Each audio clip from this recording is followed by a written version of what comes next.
ከረጢት መጠቀም መከልከሉ ተገለጸ። በሰሜን ወሎ ዞን ሀብሩ ወረዳ አካባቢና ደን ጥበቃ ጽሕፈት ቤት ከጥር 23 2018 ዓ.ም ጀምሮ የፕላስቲክ ከረጢቶች ከአየርና ውሃ ብክለት በተጨማሪ መሬት ላይ ሲጣሉ በቀላሉ የማይበሰብሱ ፕላስቲኮችን መጠቀም ክልክል መሆኑ ተገለጸ።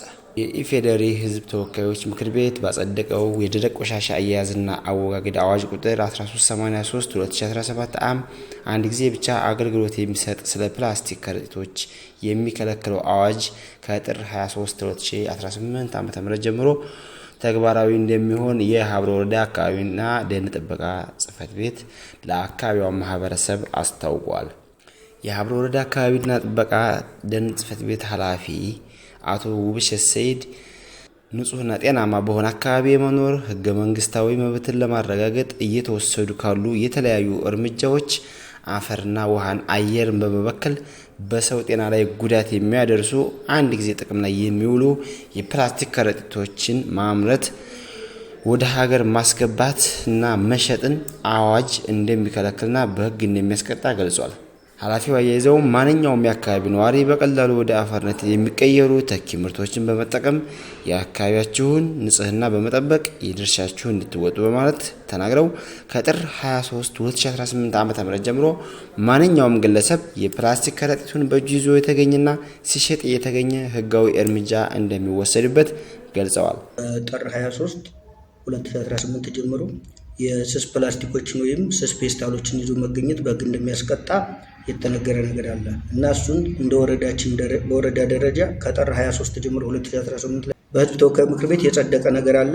የቆሻሻ አያያዝ አዋጅ ቁጥር 1383/2017 ዓ.ም አንድ ጊዜ ብቻ አገልግሎት የሚሰጡ ስስ ፕላስቲኮች ወይም ከረጢቶች በአዋጁ ተከልክለዋል። በመሆኑም እንደ ወረዳ በተላለፈው የግንዛቤ ማስጨበጫ መሰረት እኒህን ነገሮች ያስወግደን ለጤናና ለአካባቢው አስቸጋሪ ስለሆኑ እኒህን ነገር ያስወግደን ከጥጥ ጨርቅ የሚሰሩ ከረጢቶች ታጥበው ለረጅም ጊዜ የሚያገለግሉ በመሆናቸው ለዘላቂ ተመራጭ ስለሚሆኑ እነዚህን ህብረተሰቡ ቢጠቀም የተሻለ ነገር ይሆናል።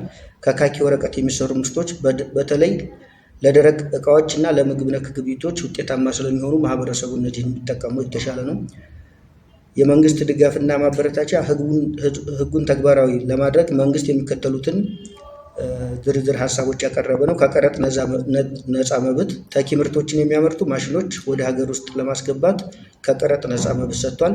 የፋይናንስ ድጋፍ ላይ አምራች ካፒታል እንዲያገኙ ከባንኮችና ከሚመለከታቸው ተቋማት ጋር ውይይት መድረኮች ተመቻችቷል። ጥሬ እቃዎች ላይ ስናይ ምንም እንኳ የጥሬ እቃ የተወሰነ ቀረጥ ቢኖርም ምርቱን ለማሳደግ ከፍተኛ ርብርብ እየተደረገ ነው። በዚህም ሊታረሙ የሚገቡ አመለካከቶች አሉ። ባለሙያው እንደገለጹት ያልተሸመኑ ጨርቆች የፕላስቲክ ጋር ተመሳሳይ ስላለውና ለረጅም ጊዜ ስለማያገለግል አምራቾች መሆኑ ሸማቾች ከዚህ ምርት ይልቅ ዘላቂ የሆነ የጨርቅ ከረጢቶችን እንዲጠቀሙ ተደርጓል።